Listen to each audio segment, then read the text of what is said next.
In this episode of Multifamily Talks, I sit down with Emily Watson from Lantower Residential and Kiley Sharp from Apartment Life, and we discuss some of the challenges that go together with centralizing a lot of operations and taking administrative tasks off-site while still having the need to build real community on our assets, how that can develop into retention and drive asset strategy, and how you can balance the two effectively. And with that, let's get to the show.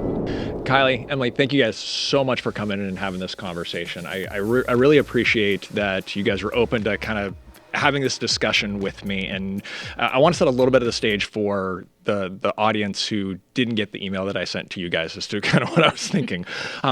Back at Real World in July, we had put together a study or commissioned a study around generational decision making and renter preference. And one of the things that struck me, we can get into some of the metrics around it in a little bit, is,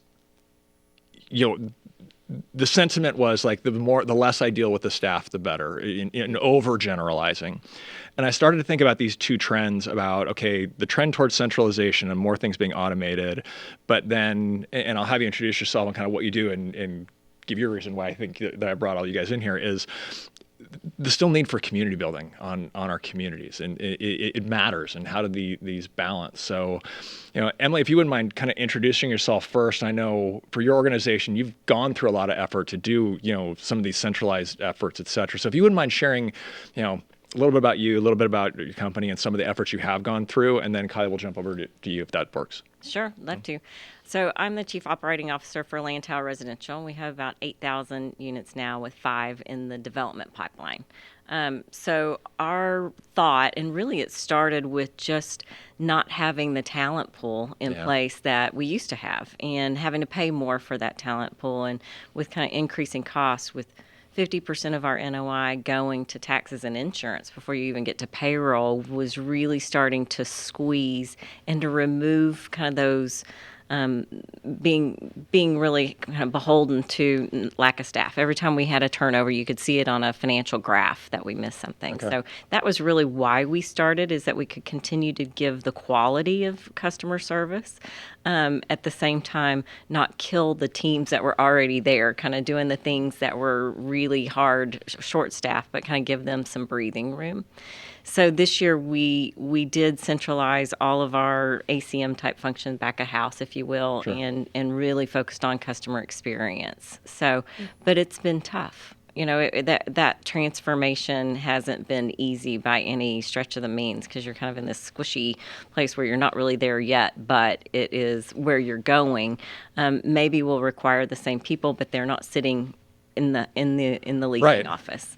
They're kind of going in the back of the office doing the same thing over and over. So kind of keeping them engaged as well has been a little bit of a journey. So I think we're close. I think we're about 90% there on centralization for the entire office function. Interesting. Okay, so we'll dig into that a little bit more as we go. But you mentioned having that the community service, or really customer service in that element. And Kiley, I think that's where your background and your organization's background really can kind of come in and augment that. So tell us a little bit about you and what your organization does. Yeah. I am with Apartment Life, and I serve over our West Division.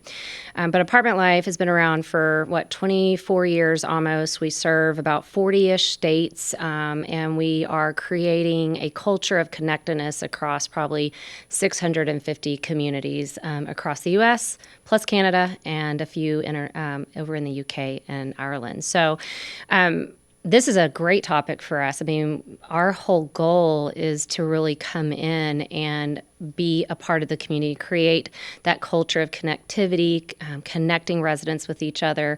And I also believe just the idea of how technology and people come together. We kind of see it as a kind of a 1 + 1 = 3 scenario. You get better results when you kind of put those two powerful pieces together. Yeah, so I'm chuckling. We use 1 + 1 + 3 a lot around here in the halls in RealPage in a slightly different context. And we were talking before we started the webcast that you and I first met. Well, we first met actually through church. But shortly thereafter, when I was on the operations side, you and I first met through bringing what at the time were called CARES teams, now Apartment Life, onto those sites. So I've been a longtime supporter of the organization. I really believe it, which is why when I started to hear some of the stats that came out of the study, it was interesting. I'm sitting in Las Vegas, big room, it's a big reveal. I'd gotten a little bit of the preview of it, and just some of the stats that were hitting me, and I brought a couple of them, like, only 16% of the renters surveyed, listed that a convenient location to family, friends, and social activity as their number 1, 2, or 3 answer. And all I could think of when I was that is like, but everything I anecdotally know and experienced on site, and I know you guys have some different stats that I want you to come back with the other side of this, says that, 33% of the people are going to leave no matter what. Like, there's life change, whatever. There's 30% that are going to stay no matter what, and then it's the other 33 that you're fighting for. With again 19% saying that a good sense of relationship with their neighbors stay. What are some of the things that you guys have found in your data that kind of says the opposite of how important that community and that relationship really is? Yeah, I think innately we believe, whether you want to admit it or not, we are created for connection. Yeah. We do want to be with people. But at Apartment Life, Ron Witten with Witten Advisors, one of my favorite studies that I think most people can relate to is what they called the friendship factor. And he sent out an assessment out to really understand what is motivating people to renew. And one of the things that they found, I thought one of the fundamental kind of breathtaking statistics out of it was that when they surveyed these communities, they said over 53% of them had no friends in the community.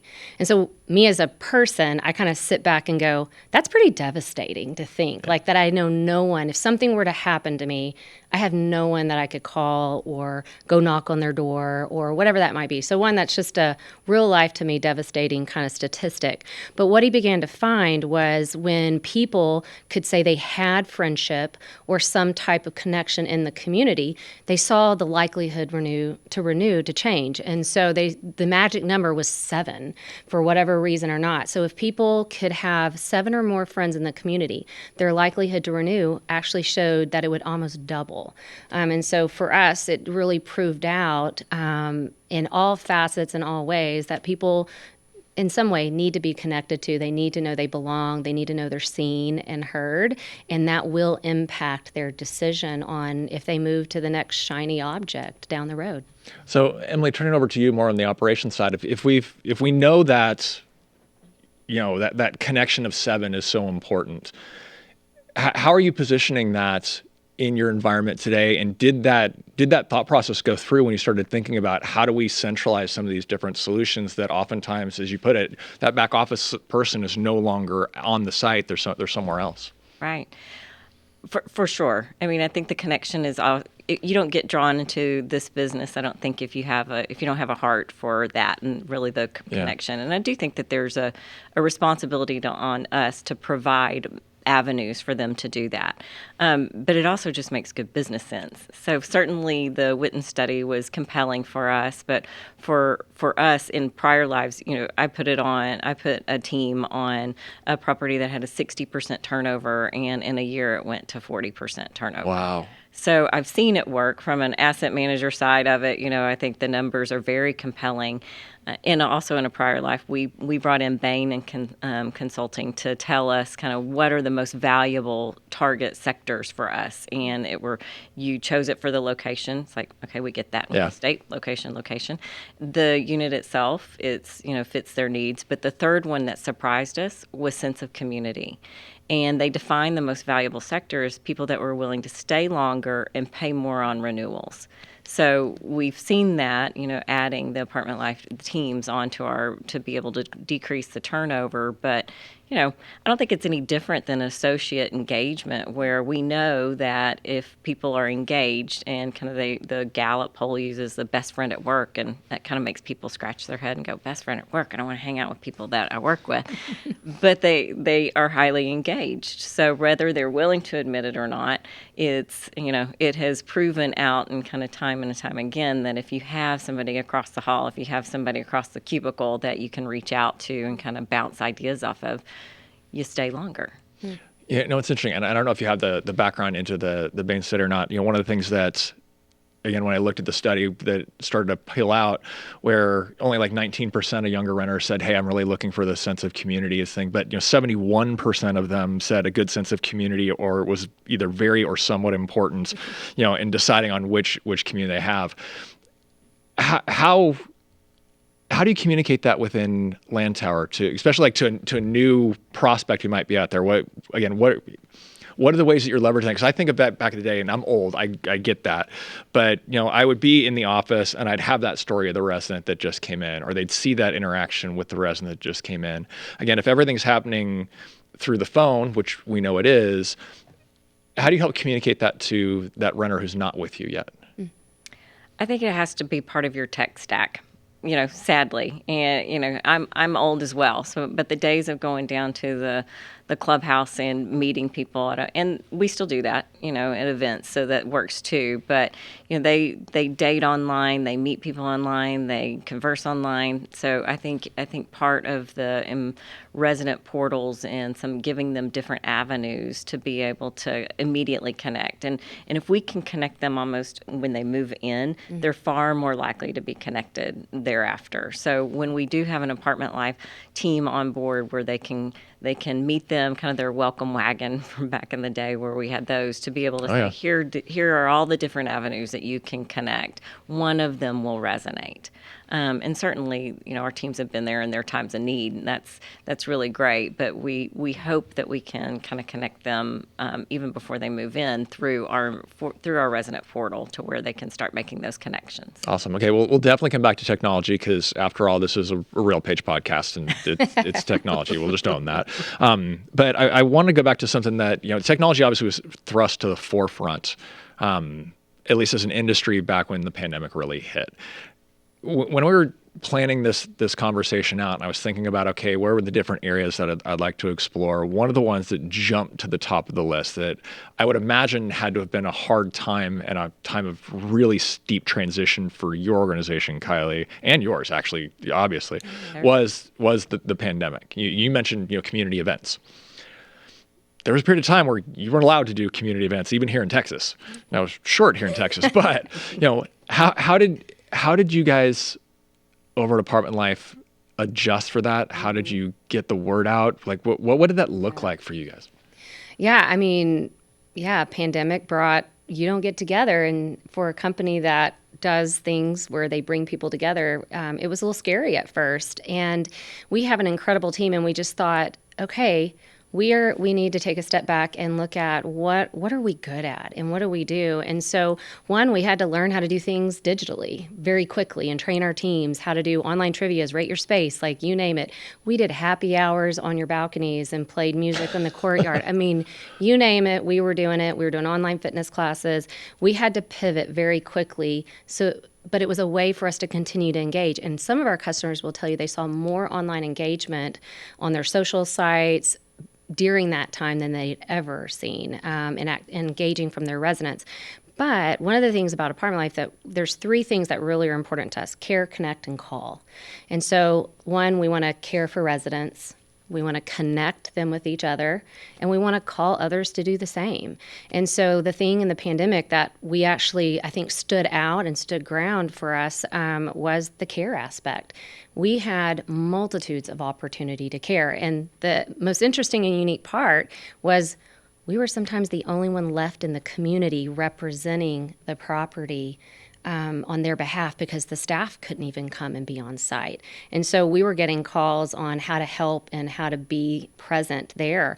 And so, we were bringing medicine, we were bringing groceries, we were, doing anything we could to really make sure residents' needs were met, from physical to spiritual to emotional needs, that people were walking through depression and couldn't pay their bills. There's one story that really stood out that I had heard, and it was in Dallas. A lady had just moved to Dallas for a job right when the pandemic hit.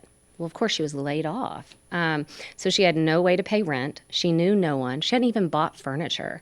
And this team actually sat on the floor, of course, distance-wise, with mask, but had a conversation with her and understood what her needs were. And they were able to connect her with different resources within the community, different organizations, some churches, and be able to come in, and they furnished her apartment. They helped her get groceries, find a job that she could do remotely. And so without them being there, she would have had no one to reach out to. And so that was just a great story of how we had to really position ourselves as really the only amenity left in these communities. And surprisingly, to our surprise, and I think many others, is we actually, when we thought we prepared to lose probably 50% of our programs because you couldn't do events, we actually grew by 10% that year. And so it just showed that we really got to kind of lead out on the things that really are important to us, and it's caring for people. Well, and I love that you referred to it as an amenity, because I think it is. I think it is, anything that we can provide a value above and beyond just 4 walls and a ceiling and a floor is an amenity and a feature on there. And that's an amazing story of the example of what that caring part is. I absolutely love that. Emily, how about from your side? Obviously, you lived it. So it sounds like some of your properties have teams, some properties don't necessarily have teams. I may be wrong on that. Where did you see the impact, and how did both those properties that did and the properties that didn't, how did you adjust to being able to, again, focus on building that community when you couldn't be together necessarily? Yeah, in some ways, it was so far more intentional. Like, we really focused on it as an industry, not just, at Lantower, any of our competitors, but you knew that people were home alone and nervous and scared for their families. And, so I think everybody just did a much better job of checking in and saying, how are you doing? And we do, whether you're doing yoga on balconies, and, I think there was a lot of creativity, and you didn't see the industry hoard the ideas. You saw the industry really saying, this is what we're doing. What are you guys doing? And, so I hate that we've forgotten that a little bit. I think that we probably need to kind of bring that back out. I was going to ask if you thought that the industry has kind of backed away and forgotten that. I do. Interesting. I'm not close enough to it on the properties anymore to say it is, but I don't hear people talking about it as much as they did. Yeah. So that's interesting that you went that way. One of the things I was also thinking about as times transitioned, obviously we went from everybody do whatever you want to do, like, that we're all free, to realizing that, okay, there's going to be some significant changes to the way we do business, different geographies. But one of the things that was universal that I heard another leader say, and I think it's so good, the one thing the pandemic really did teach us, our staffs are essential. I mean, by every voice of the definition, like, we were allowed to go to work, whereas other people weren't allowed to go to work. And the fact of, if you were on site, you were servicing people, we were essential. How did you see the transition? I guess, Emily, I'll start with you. How did you see the transition back out of the pandemic community building into, hey, we can start coming back together again? Did residents start coming back out? Were they coming back to events? Have we seen a change? I know at least 2 groups that don't do events anymore, and I don't think it was a function of the pandemic. I think it's a function of their business process. But I'm just curious if you've seen a resistance to that, or if it really has kind of gone back to the old way, for lack of a better term.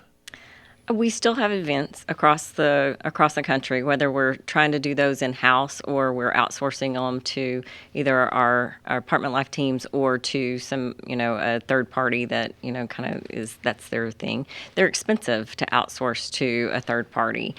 So being able to do them in-house. But I'll tell you, the beauty of the apartment life is that they're kind of a safe team, right? They're kind of Switzerland. So it's not like, oh, I haven't paid my rent and I don't want them to look at me when I'm down there for happy hour, So it's a little bit, we do have a better turnout when, they just feel like that's just the neighborhood getting together. Right, wrong, or indifferent, and some teams are closer to some of our teams are closer to their residents than others. So there's just a little bit more consistency, sure, if you will. I don't know if I could speak to how many people were showing up pre-pandemic to now, but I will say that we do have a turnout when we have events across the country. But it's always kind of the same people. I'm not sure that we are doing as good of a job that can be done, that, that we're getting more and more people to get, grow those events. Mm-hmm. It's kind of the same 10, 15, 20, even 50 people that show up. So. Okay. there's probably some work that we could be doing. Okay, so Kelly, I'm going to come to you with that same question, and I'm just going to give you a heads up. I'm going to ask you something after that of, think about how you're still building in your team that sense of customer service when they know they're going to outsource the event or they're going to outsource maintenance and the turn. I'm going to come back to that, but I want to finish this part of the conversation first. So Kylie, you've also got a window on this, and you've got a pretty interesting geographic window where you could see it from different markets. What did your teams express, and are you seeing that there is enthusiasm for coming back in and being a part of a community again, or are we still seeing on that reliance on, I'd much rather interact with you through the phone and Yeah. Well, I think every community looks a little bit different, and it's a lot of times based on the geography and, variety of things. I would say, though, when you get out of the habit of getting and doing something, right, you have to figure out how to get back in the habit. And sometimes that takes, you have to fail forward to do that. And so you have to practice and try something new. And I think we saw resistance probably more so in a handful of markets. The Northwest was one that I got to lead. And man, they were the last ones to open their doors. And they were the last ones that, as we kind of continued to ask our clients, are you ready? Are you ready to do, and so we kind of inched our way into it. So we had to create new habits. We had to entice them. So we had to kind of go to them. We did door drops, or we did grab and goes where they could come and, just say hi and leave, to where we can warm them up to coming back out consistently. And I think the one thing you find, no matter you're doing it in-house, outsourcing, using Apartment Life, is you have to do things consistently. And that's where the habit happens. And I think that's where, over time, we're 2 years healthily past some of the harder stuff. And I would say you see people they want to come out. I mean, we've got events that, are hosting 200 to 300 people sometimes. Every community is a little bit different. You got to find what works. You got to find what is going to attract them, and you got to keep it fresh. Well, and I think the habit is both directions. Like I think of my own experience. I'm a homebody at heart. Like I will probably not go to the parties that get invited to, et cetera, unless I force myself to. But once I do and I get in that habit, I'm all in. Let's go. Let's do that. So I'm sure there's a little bit of that habit forming from both sides of the equation. Yeah, and you've got to really, the thing that, whether it's a staff member or, again, like a organization or your coordinators with Apartment Life, they've got to be intentional. So the more you, kind of to Emily's point earlier, the more you can get them engaged from day one, the likelier they're going to stay engaged, be happier, right? And so our teams have to be so intentional about finding people for them to really connect with. Because, right, if you're a homebody and you don't want to come, but if you've got, Bill up there that you're going to go hang and have a beer with or whatever, you're going to go. And so I think the more we can intentionally ensure that they feel connected, they're not just coming and standing and not talking, that's really the job. I mean, yes, we throw events, but our job really is to connect people so that they will come back. Yeah, and you keep using the connect, and I'm glad you are, because I think that's where the entire impetus for this conversation really started with me, and where I'm thinking about it more and more. And coming back to you, Emily, is, if we're, again, thinking back to the centralization aspect of it, of doing more with less on site, how are you instilling that need and sense for connectedness? I mean, that's really what it is. I'm worried that if we don't have enough people in the office, or if they're not going in the office, they're not contacting the office, that the office is going to be completely disconnected from the resident base. I've got this same concern, honestly, from a leadership development perspective. That's a whole nother angle of centralization I keep wrapping my head around. But within Lantower, for an organization that you said is 90% of the way there, how are you still building that customer service mentality of staying connected with those team members when we are spending, hey, Apartment Life's going to do a great job with your services. How are you doing that? Well, we've had to really go back to job descriptions and job titles. We hired assistant managers that love to scrub ledgers. Yeah. And now we're asking them to be resident experience managers. So it is a different person in some cases, and some people have made the transition beautifully, and they're like, thank goodness I can focus on, kind of why I fell in love with the industry to begin with. And some just said, you know what, I still want to scrub ledgers. And now they're part of the central leasing team, that does that day in and day out. So it's it's provided some flexibility, but starting with, okay, here's the new competencies that we're interviewing for, that we're looking for, and find the heart for it, to where that is somebody that's on property that wants the touch, and that's what feeds their soul. So it kind of really starts there. And then, frankly, we'll probably start centralizing some of the event planning as well, because some people are really good at it, and some people think that they're really going to be good at it until they realize, wow, this is like project management. It's and, Literally.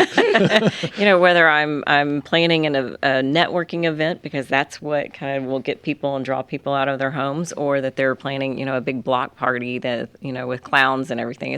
It's completely different, and some people are really good at it, and some people aren't. So to really kind of do that, not in a box, because I never want to be that robotic about it, but to really centralize a function that helps them be successful, to where when they are in front of those customers, they can connect and be very present with their kind of intentionality to really kind of go, hey, how do you like it here? How can we make it better? Yeah, so it's I love that you said that we need. You said different people necessarily. I'll say a different skill set. Sure. Because you're right. Some will fit really well. I mean, the old model of become a leasing agent, be really good at sales, so you can become an assistant community manager. So we lock you in the back office. I'm sure those ones that got locked got locked back in the office were like, "This is the greatest thing since sliced bread." But the other thing about centralization that I like, and maybe you can comment a little on this, is at least in theory, I often will call centralization specialization, because oftentimes the centralization models I see are actually completely decentralized, but they're highly specialized. That's creating more job opportunities and more career growth paths within the industry, so that if you didn't go through, I was the leasing manager, regional manager path on there, there's so many other ways they can go. Are you seeing that as something that your employees are getting excited about? Has it converted into, I know it's early, but has it converted into retention? Are you seeing anything along those lines? We are now. Okay. We did not early. Sure. So early we did have increased turnover for sure. People were scared. We're not a commission-based anymore, because they're, where does the selling occur? So that was kind of tricky and kind of like, oh gosh, am I going to be whole at the end of but we are now, because most of our centralized team are specialized. They were really great at what they did out on site. Now they're central. So, and people are excited about, hey, I, have flexible work schedule now. I can do it from home in some instances. So now they're starting to see the benefits, and they're starting to really talk together, to be able to kind of hone our process. It's been very collaborative on what's working, what's not, tweaking it as we go along. And they've really been amazing, inspirational, frankly, our teams, in helping us build it. And they like the fact that there's pride, and that they're helping put a thumbprint on building kind of the future and being kind of a leading edge of what it's going to look like for Lantower going forward. It will probably always be evolving, just because we'll have to meet the needs of kind of an ever-changing customer base. But there's definitely been a decrease in positions now that, or people that are leaving, that before I was like, oh gosh, maybe we made a mistake. Maybe we should pull the plug. That I'm glad we kind of stuck with it, because I think people are excited about what that future path looks like. Well, and you hit on something there that I hear from a lot of leaders who I'm having conversations like this with around, the journey to a centralized or let's just call it a different operating model. And that is the need to A, plan and think a lot before you taking action, and then B, be really nimble. When something's not working, do not be afraid to change it. Right. So let me ask one more question from a metrics perspective, and forgive me, I didn't give you this one beforehand, but it came to me, and you might not have an answer, and that's okay. You mentioned that you are seeing the difference in staff retention, which is kind of the part that I call the butts and seats metric. Are you seeing the same thing on the heads and beds? Has it translated into a higher retention level? And I realize it's a really weird time to ask that question, considering what we came out of, but I'm just curious if you have anything on that. No, actually, we have seen higher retention. Our occupancy did drop, though, while we did this. Now, everybody's did. So, of course, we thought, oh, gosh, this Right. has to be centralization. We knew it was coming. And then we hear the earnings reports come out and say, oh, okay, that was actually wasn't just us. So that was a little validating, although still painful. But we did see our retention in the fourth quarter was around 62%. So that was the first quarter where our centralized team took all of the renewals. So it increased 500 basis points actually, from one quarter to the next. Now, would we have gotten that because of seasonality? I don't know, but we are using some AI technology to do those renewals. So it kind of all launched at the same time. So our early indicators is that, okay, we're on the right path, that we have something that has some legs to it that I think that will be pretty transformational, I guess, is how we approached renewals before. Okay. So again, Kelly, to throw questions at you, and I warned you guys I would go with questions that I didn't give you beforehand. You're working with a lot of operators, not just Lantower, obviously, and a lot of operators are making different choice or different progress down these same pathways.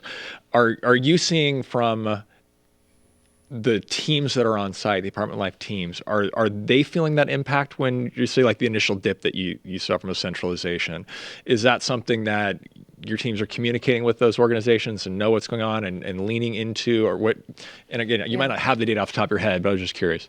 Well, yeah, I mean, we're kind of this, what you said in the beginning. I think we're seeing a real variety of difference of what each organization and where they're at. Lantower's doing an amazing job being, 90%. That's incredible. Yeah, and that's first I've heard. Yeah, and I think that we're just kind of preparing. So we've kind of felt it like one of our clients was like, yeah, we do renewals now. And so we were like, well, hey, tell us more about that. So they kind of pulled a little bit of what our teams usually do. And we're like, well, actually, it's different. You guys are actually like working to get it. We're going ahead, just making sure they're connected, they're having a good experience, giving you any proactive. So again, it's that touch. And so we were able to kind of go, oh, actually, yeah, these are different. So we could still complement and really come in and help undergird what they're working to do in that centralized vision. So we've seen some of that. At the end of the day, our coordinators still know who they're working with. They have clarity on how they're partnering with their on-site team because we're an extension of them. We're just that ambassador to, like what Emily said, is we're not paying, they're not, collecting rent and all the things. And so they are Switzerland, so to speak. And that was great. Love that. But we know who we're working with. We work really hard to understand the goals of the property and how we can truly represent them well. And I think that's key, that we stay aligned with as their goals change, as they make decisions like this, how do our roles change and how we can support them. So if there are less staff members on property, how does the apartment life team step in and step up for them in that sense? We've also had to make decisions on how if everybody's thinking about centralization, well, apartment life, how are you thinking about centralization? And so we've even looked at like, how do you bundle teams? We have off-site programs where we have one program employee that serves multiple properties. So we've had to actually kind of take a step back. And a lot of that has to do with the economy, rising prices, budgets being limited. And so we've had to get creative of, well, what's really going to help serve that still at the end of the day really gets across what we're there to do is create connectedness and really support that on-site team and what they're doing. Well, that's interesting because I hadn't taken the centralization thought process over to your organization, but you had just mentioned, Emily, that hey, you're thinking about bringing in event coordinating, as a centralized process. Why it seems like a natural thing for you guys to be thinking about as well. Yeah, we should be. And we found that we can do it. We have an offsite program that sounds kind of like it doesn't tell you exactly what it is. We have two different types, right? We have one where teams actually live in the community, do life there. They're that ambassador representation. But we also have a model where they actually are a coordinator that comes to the community and they do all the things like an event coordinator. And so again, that's where we had to get creative, like, well, what are the needs? How are they evolving? How can we continue to provide great service, still connect with people, connect them with others? And that was one way, that we've continued to kind of evolve across that. And we have to look at our competition. Like our biggest competition is our clients determining to do it in-house, right? And so how do we continue to make sure we are a true partner with them and they see us as the experts in building community and executing that?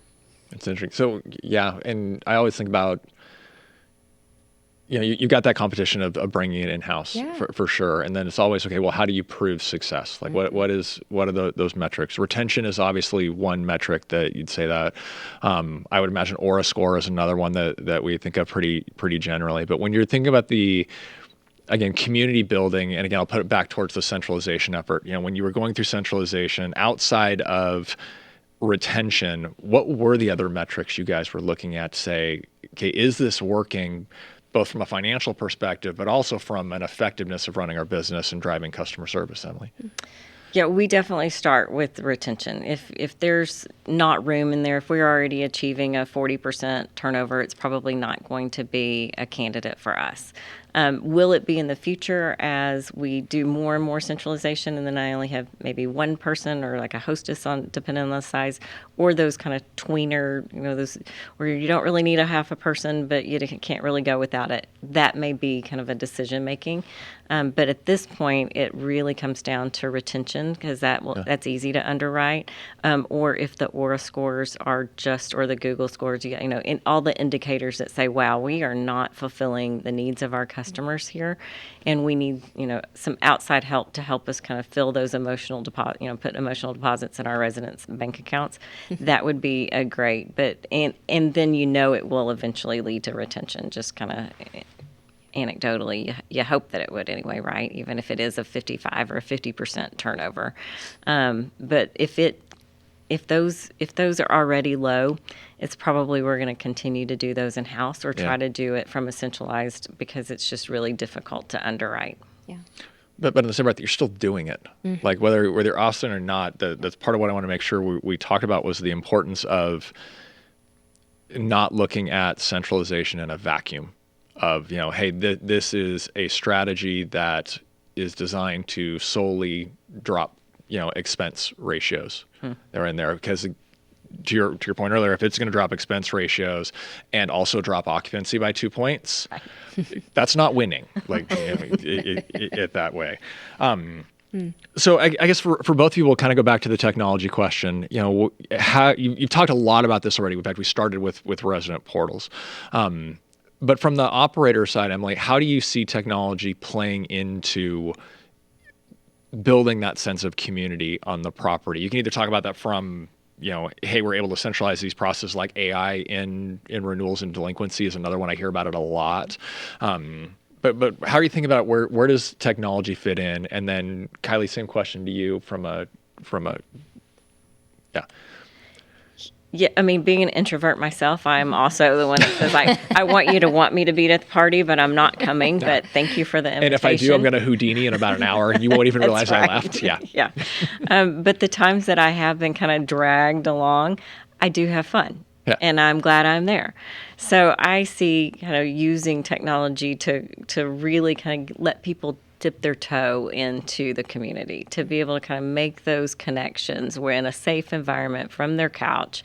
They don't have to go down to anything at the clubhouse or the pool or, meet anybody, kind of face to face, that they can do it online and kind of then have a need and it's a safe place.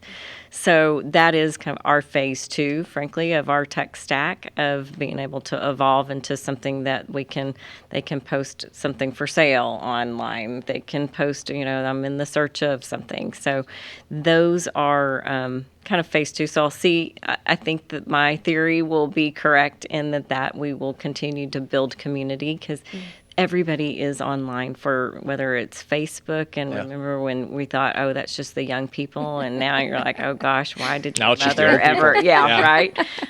Or TikTok or, kind of all of those things. So I think that will be how we continue to get people to connect it because that's how they connect now. I mean, if you're a single person, you're probably on a dating app somewhere. So I see that those apps for the on-site teams will be really important to kind of monitor those engagements and kind of monitor those conversations and kind of pick up cues along the way on how to better serve their needs as well. Yeah. What about from the apartment life side? I mean, you don't necessarily have all that data that goes through the app, or sometimes. We love technology. I mean, that's the beauty of it. And funny enough, you probably didn't know I'd bring some stats, but we actually. Funny enough, I thought you would. That's why I invited you. Yeah. But it's Community Rewards, who is now powered by RealPage, and we partnered with them in a very intentional partnership because, again, they didn't want to have technology in a vacuum, and so they really saw us as a great partner where clients would adopt both of these type amenities, let's call them. And what was really fun, after we had partnered with Community Rewards for a couple years, y'all did a study, and what it kind of showed is kind of that, to me, the 1 + 1 kind of equals 3. And so a couple of the stats were there was 40% more renewals on the assets where there was an engagement program, let's say Apartment Life, and using Community Rewards versus one that just had the technology platform. They saw, I think, 51% more events. You said 40% more renewals? Yeah, reviews. Reviews. Okay, I thought you said renewals. I was like, everyone go out and buy both these right now. If I said renewals, I apologize. Reviews. Okay. Yes. And it was part of the technology and how they were doing, but it was a part of just, again, having that combo of making the ask, getting them during a event, having like, hey, do you guys have the Community Rewards app?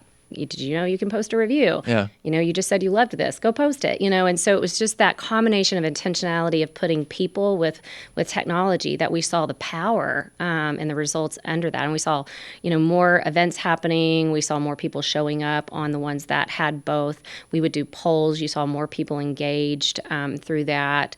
We did just all kinds of things that really, so it was really fun to kind of, after a couple years, take a look at where there was an intentionality with people engagement with the technology, the power you saw with it versus just isolating, even just having just Apartment Life or just having a technology platform. So that's something. So most of our clients, when we do an initiation kind of review to start a program, one of the things we ask is, well, what are your technology platforms? What will our teams be using to help emphasize what you're trying to accomplish here? And so, what review sites are you pushing? And so the more we have that technology to work with, and there's so many fun platforms out there now. I was on one today that I'd never heard of before, so I was like, all right, a new one. Here's an so it's all good. And I agree with you. Obviously, self-serving conversation a little bit from the RealPage side. I didn't know you were going to bring up the partnership with Community Rewards, but technology in general, you're right. It is the way we all connect. I mean, I lost track of how many times I was on LinkedIn today,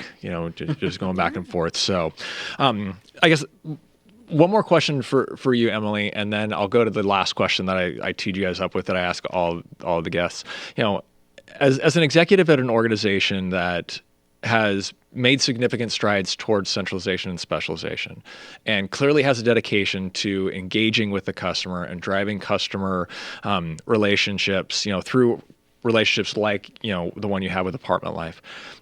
What if you could give one piece of advice to an executive who's further back in the process than you are now? Maybe they know they need to do something and they kind of have an idea of what it's going to be. What would that piece of advice be to that executive that is getting ready to truly step off on this path?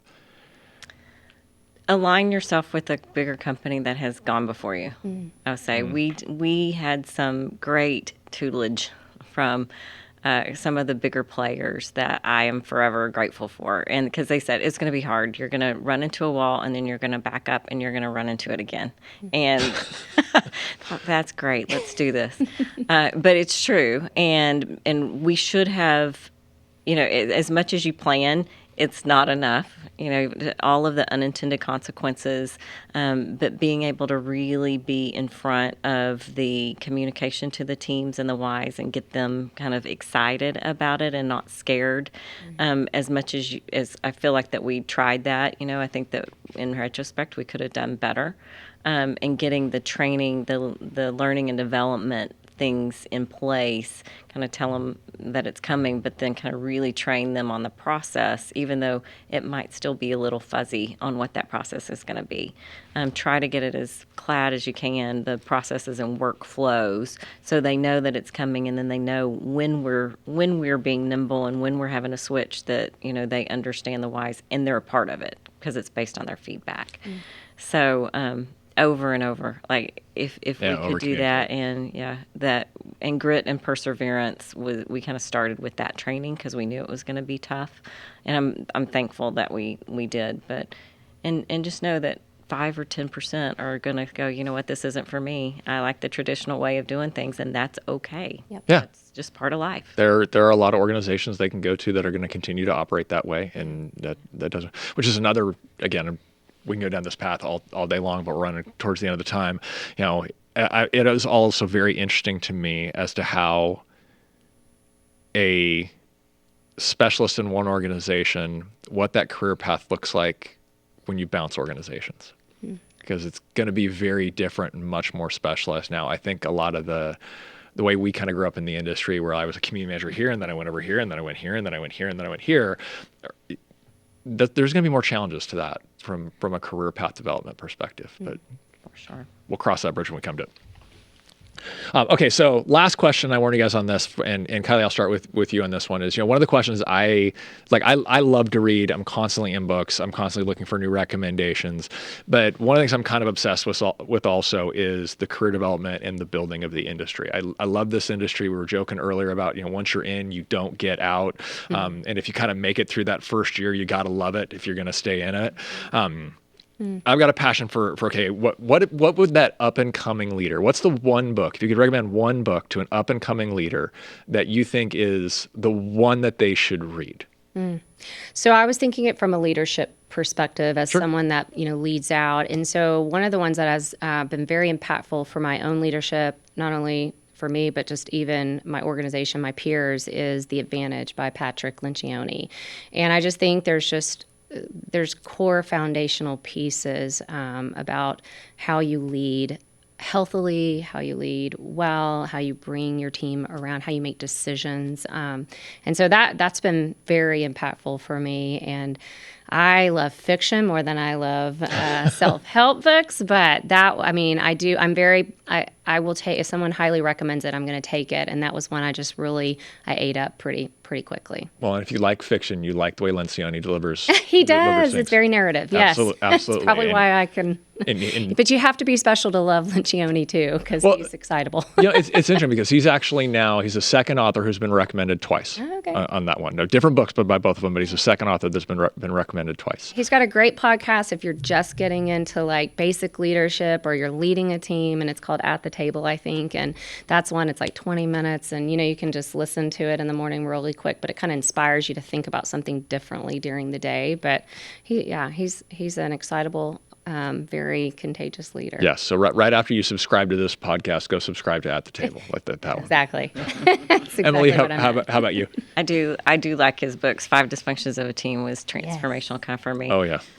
We as an organization just reread Monday Morning Leadership, and it's such a simple, easy book that, but hands down, it has been so transformational, I guess, for us this year, of keep the main things, and really kind of focus on that, and particularly with lots of shiny new things in tech that's emerging it's been very helpful. Do less, not faster. Like, there's just some really great 101s, start on time, end on time. There's just a lot of easy, simple. It almost kind of reminds me back in the 1 minute manager days. Yeah. That was, kind of helpful when you're leading people for the first time, but I'd have to go with that one. And I said it yesterday in a meeting and said, I think this is the book I'd recommend. And you saw everybody's head was just like, oh yeah, it's been so great. So, that was the organization's takeaway this year, kind of what we had on our table. And it was the first time that we did leadership training for all of our kind of mid to exec levels. So that was kind of where we started. So it was special to us. Excellent. Well, I appreciate the recommendations. They'll definitely go up with the show notes, as they always do. I appreciate you guys coming in and having the conversation. Emily, good luck over at Lantower and everything you're doing there. Kiley, before we go, we've talked a lot about apartment life. How can people learn a little bit more about it? Absolutely. Where can they go find more information? Yeah, thank you. You can follow us on Facebook, Instagram at APT Life, or you can go to apartmentlife.org to find out more. Fantastic. Ladies, appreciate you. Thanks. Likewise. Thanks for joining us for another episode of Multifamily Talks, a RealPage podcast. As always, the views expressed are those of the individuals participating and not those of RealPage.